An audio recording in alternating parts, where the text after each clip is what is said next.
Des enseignants jusqu'aux postiers en passant par les infirmiers, les fonctionnaires français étaient de nouveau dans la rue ce mardi.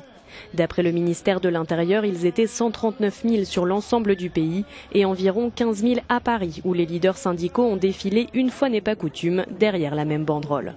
Depuis l'élection d'Emmanuel Macron, c'est la 3e journée de mobilisation pour s'opposer à la réforme du gouvernement. Si on a les moyens, on a le droit à des services publics de qualité, à un hôpital de qualité.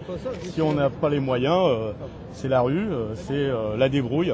Voilà, c'est cette société-là que nous ne voulons pas et nous défendons une autre société.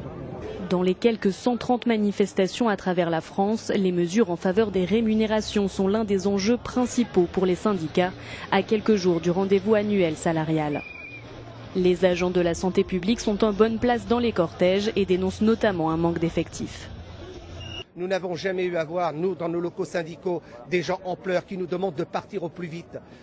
Mercredi soir, je vais rencontrer une aide-soignante, un infirmier de nuit qui veulent absolument partir de l'hôpital public. Ils n'en peuvent plus. Voilà, on a complètement privatisé la santé publique et donc les personnels n'en peuvent plus. Alors que le cortège parisien avançait dans le calme, de brèves échauffourées ont éclaté entre les forces de l'ordre et quelques dizaines de manifestants encagoulés.